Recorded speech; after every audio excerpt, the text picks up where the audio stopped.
Welcome to the Chinese Lore Podcast, where I retell classic Chinese stories in English. This is a supplemental episode for Journey to the West.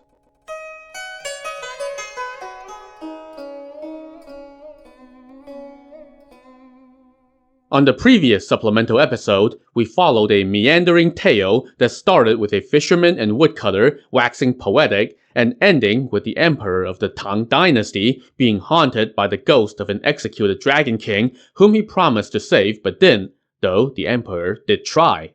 When we left him, the emperor found himself in the clutches of the headless dragon king, who was demanding to drag him to hell to sort this out. The emperor couldn't explain himself and was covered in cold sweat. Suddenly, he saw fragrant clouds and colorful fog swirling from the south, and a female priestess approached, waved a willow twig in her hand, and sent the headless, weeping dragon toward the northwest. This was none other than the Bodhisattva Guan Yin. She had been staying in the capital in search of a scripture pilgrim. She was staying at a local temple and had heard the wailing of the dragon's spirit. So she came and sent him on his way to hell, saving the Tang emperor. Just then, the emperor startled awake, shouting, "Ghost! Ghost!" It scared his harem and servants, and he had a restless night. Before he knew it, the hour for morning court session had come, and his officials had assembled. But they saw no sign of their emperor and were alarmed. Then, word came from the inner palace that the emperor was not feeling well and that they were all dismissed. This continued for about 7 days, and the officials were all becoming concerned and were about to insist on seeing the emperor to check up on him. Then, the Empress Dowager summoned the royal physician into the palace to treat the emperor. When the physician came out, he was met by a gaggle of officials waiting for word on the emperor's well-being. "His Highness's pulse is irregular," he told them. "It's both weak and rapid. He kept saying that he saw a ghost. I also see that there is no breath left in his innards. I fear he may not have more than 7 days left." This sent shockwaves through the court. While the officials were panicking, word came that the Empress Dowager had summoned 3 top generals. The 3 of them went in and paid their respects to the emperor. He said to them, "I was 19 when I started leading troops.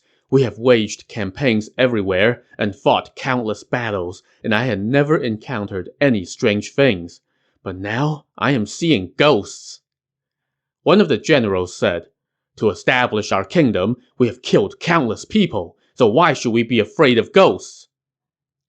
"I know you don't believe me," the emperor said, "but at night you could hear roof tiles being hurled to the ground outside my chamber, accompanied by the howling of ghosts.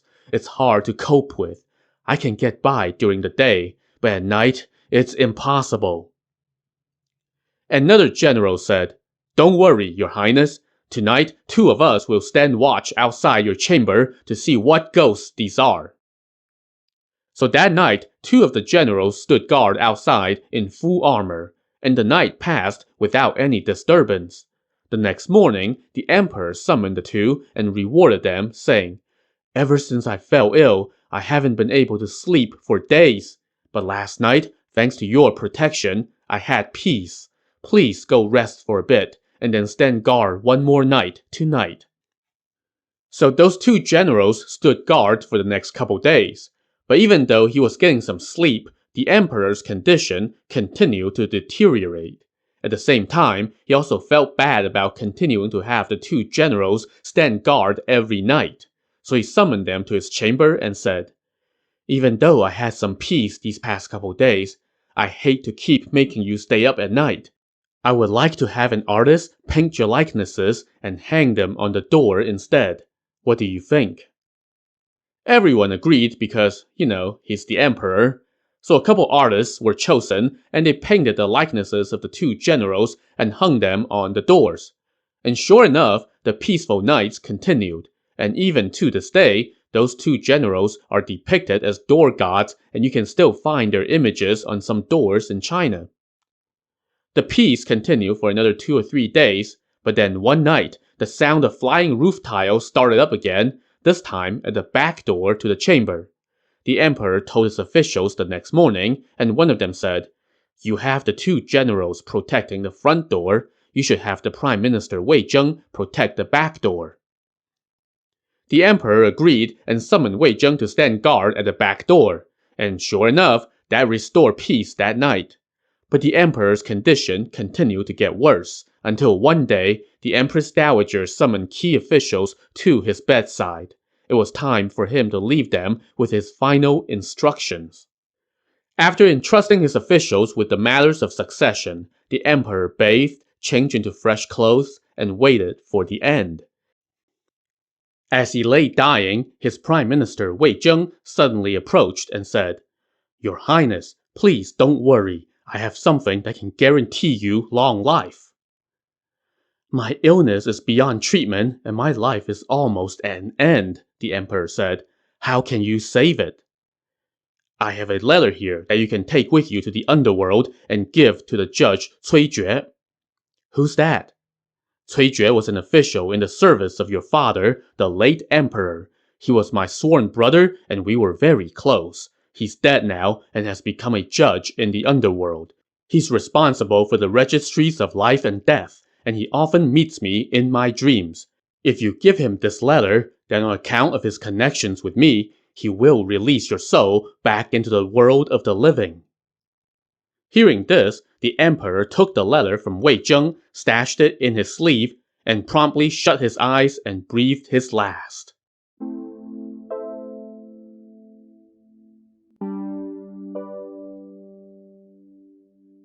While the emperor's harem and officials mourned, his soul drifted out of his chamber. He was greeted by his imperial guard, who asked him to lead them on a hunt. He agreed and went with them. But after traveling for a while, he found himself all alone in what seemed like the wilderness. Just as he was panicking, the emperor suddenly heard someone shouting to him, "Emperor of the Tang, come this way! Come this way!" He looked and saw a man dressed in the attire of an official, holding a registry of the names of the living and the dead. As the emperor approached him, this man kneeled on the side of the road and said, "Please pardon me for not welcoming you sooner." "Who are you? Why are you here to greet me?" the emperor asked. "Half a month ago, the ghost of the Dragon King of the Jing River came to the Hall of Darkness and accused your highness of going back on your promise to save him. The first king of hell immediately sent demon messengers to bring you to the underworld for trial by the 3 tribunes. I heard about it, so I came to receive you, but I was a little late. Please forgive me." "What's your name? What position do you hold?" the emperor inquired. "When I was alive, I was an official in the service of your father. My name is Cui Jue. Now that I am dead, I have been appointed a judge in the capital of death." When he heard this, the emperor rejoiced. This was the connection that Wei Zheng had told him about. He took Cui Jue by the hand and said, "Sir, thank you for your efforts. I have a letter for you from my official Wei Zheng." He handed the letter to Cui Jue, and it said, "Your sworn brother Wei Zheng, undeserving of your affections, do hereby respectfully present this letter to you, my brother Cui Jue. I still remember our journeys together and can still hear your voice and see your face. Yet, it has been many years since I last received your guidance. I have often offered sacrifices to you during holidays. Have you been able to enjoy them? Thanks to you not abandoning me, we have been able to meet in my dreams. That is how I know that you have risen to a high rank. Yet, we are split between the worlds of the living and the dead and cannot meet. Now, my emperor has suddenly died. I suspect it's because he's been summoned to answer to the 3 tribunes. He will no doubt meet you. On account of our bond when you were alive, please do me a favor and release my lord back to the world of the living. I will be grateful and thank you properly." Cui Jue was delighted upon reading the letter. He said, "I already knew about Wei Zheng executing the Dragon King and couldn't stop praising him for it. Besides, he looks after my descendants all the time. Since he has written this letter, then you, my lord, can rest easy. I will send you back to the land of the living so that you may return to your throne." Just then, a pair of young acolytes dressed in blue approached. They carried banners and shouted, The king of the underworld is inviting you for a meeting. So the emperor and Cui Jue followed them and came upon a city. Above the city gates hung a huge placard that said, "The underworld, the gate of spirits." The acolytes led the emperor into the city. As they walked down the street, the emperor saw his father, the previous emperor. He also saw his elder and younger brothers. As soon as they saw him, however, his elder and younger brothers charged forward, grabbed hold of him, and demanded that he return their lives. So we need to have a little backstory on this newly deceased Tang emperor. His name was Li Shimin. He was the second son of his father, and thus was not the first in line for the throne. However, he was by far the most accomplished of the sons, which made him a threat to his elder brother, who was also allied with the third son. Well, their rivalry escalated, and in a famous, let's just call it incident, since coup is such an ugly word, Li Shimin and his supporters ambushed and killed both of his brothers in the palace, paving the way for him to ascend to the throne once his father, under no duress at all, I swear, made Li Shimin the crown prince and then abdicated 2 months later. So that explains this less than jovial family reunion in the underworld. As the emperor was being accosted by his brothers, Cui Jue quickly summoned a blue-faced demon messenger with protruding fangs to shush the brothers away. That allowed the emperor to keep going. After a couple more miles, he came upon a beautiful tower. As he was admiring the view, the 10 kings of the underworld arrived. They greeted him and asked him to go in first. He tried to beg off, but they said, "Your Highness is the ruler of men in the world of the living, while we are the rulers of ghosts in the underworld. This is the proper order of things, so why be so modest?" "I have offended you all, so how can I dare to dwell on the proper order of living versus dead?" the emperor said. After much back and forth, the emperor relented and went in first. They entered the Hall of Darkness, where they greeted each other properly, and then sat down as hosts and guests. After a moment, the top king of hell said, "The ghost of the Dragon King of the Jing River accused your highness of promising to save him and then going back on your word. What say you?" "I did dream that the Dragon King begged me to save him, and I did promise him that he will be okay," the emperor replied. "He was sentenced to be executed by my official Wei Zheng. So I summoned Wei Zheng to the palace and kept him occupied. But I didn't expect that he would execute the Dragon King in his sleep. That was due in part to Wei Zheng's unpredictable powers and in part to the Dragon King's fate. How can that be my fault?" The 10 kings of hell now said, "That dragon was fated to be executed even before he was born. This we already knew. It's just that he was arguing his case here, so we had no choice but to bring you here to answer his charges in front of the 3 tribunes. We have already sent him on his way to his next incarnation. But please don't begrudge us for inconveniencing you." Then the kings asked the judge in charge of the registries of life and death to bring forth the appropriate volume so they could see how many years the emperor had left. That judge, of course, was none other than Cui Jue. So Cui Jue went to the documents office and pulled the appropriate volume for rulers of the world. He flipped through it first, but was stunned to see that this particular emperor's reign was destined to last 13 years. Seeing that he was already in the 13th year of his reign, that meant his life was actually up, right now. Cui Jue was shocked, but he quickly grabbed the brush and turned 13 into 33. Now, this was actually pretty easy to do in Chinese characters. The character, for one, was a horizontal dash, and he just needed to add a couple more horizontal dashes under it to turn 1 into a 3. This done, Cui Jue brought the registry to the kings. They saw that under the emperor's name, it was written that he was destined for a reign of 33 years. They asked him how many years he had been on the throne, and he answered 13. "No worries then," they told him. "You still have 20 years of life left. Now that this case has been cleared up, please return to the land of the living." The emperor got up and bowed to thank them. The kings then sent Cui Jue and another official to escort his soul back to the world of the living.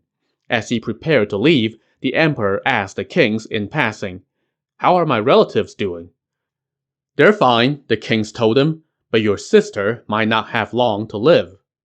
He thanked them again and said, "Once I return to the land of the living, I won't have much to offer you, but at least I can offer some melons and fruits." The kings of hell were delighted by this. "We have winter melons and watermelons aplenty here, but we are missing pumpkins." "Then I will send you some as soon as I get back," the emperor promised. And then he left, walking side by side with Cui Jue and following the other official. As they traveled, he realized that they were not heading back the same way they came. "Are we on the wrong path?" he asked. "No," Cui Jue explained. "That is the way of the underworld. There's only a way in, no way back out. We are going to send you out through the wheel of transmigration. You will tour the underworld and then be reborn." The emperor didn't realize that he was signing up for a Chinese reenactment of the Divine Comedy, but he had no choice but to follow his guides. After a few miles, they came upon a tall mountain enshrouded in dark clouds and fog. The emperor asked for its name, and Cui Jie said that it was the Mountain of Perpetual Shade.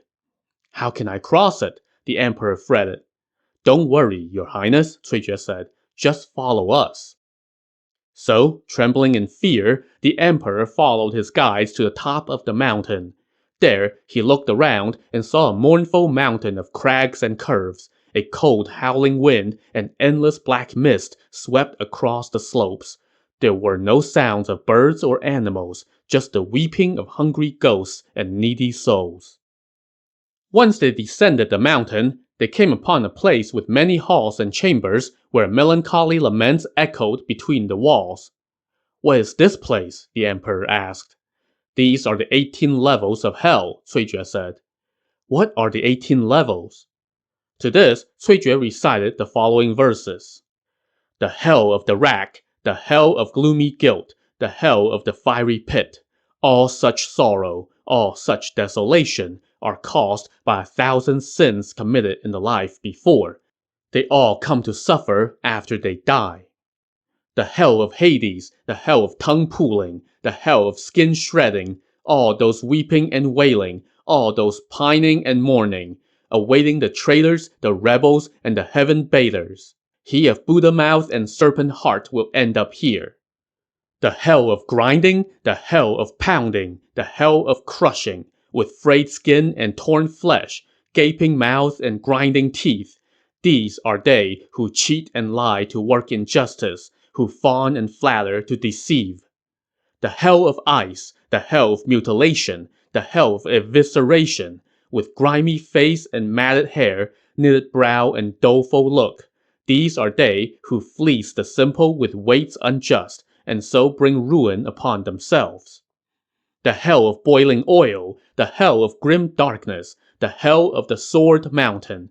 They shake and quake, they sorrow and pine, for oppressing the righteous by violence and fraud, they now must cower in their lonely pain. The hell of the pool of blood, the hell of Avicii, the hell of scales and weights, all the skins peeled and bones exposed, the limbs cut and the tendons severed, are caused by murders stemming from greed, the taking of life of both humans and beasts.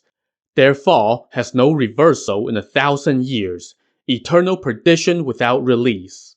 Each is firmly bound and tightly tied, shackled by both rope and cords. The slightest move brings on the red-haired demons, the black-faced demons with long spears and sharp swords, the bull-head demons, the horse-faced demons with iron spikes and bronze gavels. They strike till faces contort and blood flows down, but cries to earth and heaven find no response. So it is that man ought not his own conscience betray, for gods have knowledge who could get away. Thus vice and virtue will at last be paid. It differs only in coming soon or late. That explanation left the emperor terror-stricken once again.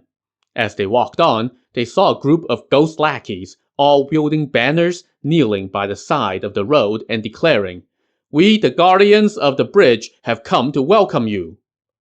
Cui Jue told them to go on and lead the emperor onto the Golden Bridge.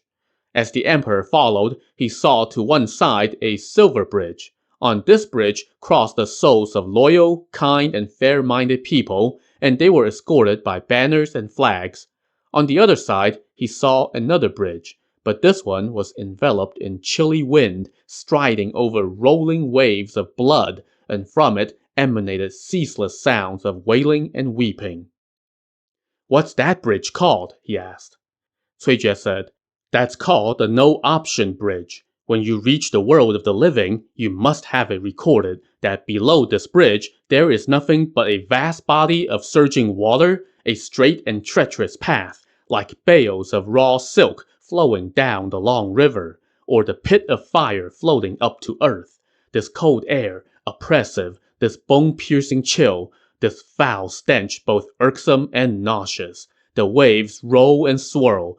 No boat comes or goes to ferry men across. With naked feet and tangled hair, those moving here and there are all damned spirits.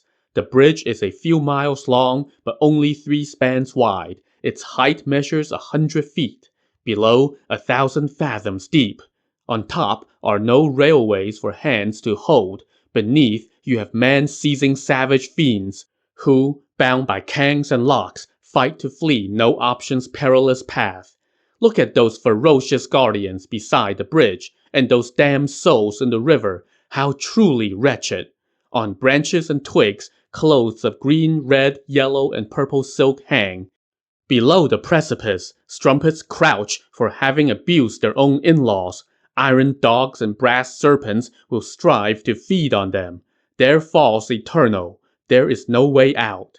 As the poem says, ghosts are heard wailing, demons often cry, as waves of blood rise 10,000 feet high. Horse faces and bullheads by countless scores, this no-option bridge grimly fortify. By now, the guardians of the bridge had already turned back. The emperor, meanwhile, was terrified and saddened by what he was seeing and hearing. He nodded and sighed slightly and followed his 2 guides across the bridge. Ahead of them now lay the city of those who died in vain. As he approached the city, the emperor could hear shouts of, "Li Shimin is here! Li Shimin is here!" Hearing himself called out by name again struck fear into the emperor's heart. He looked up and saw a horde of mangled, disfigured ghosts, missing limbs and heads, blocking his path and crying, "Give me back my life!" To see what beef these souls had with the emperor, and how he would get out of this pickle, tune in to the next supplemental episode of the Chinese Lore Podcast. Thanks for listening.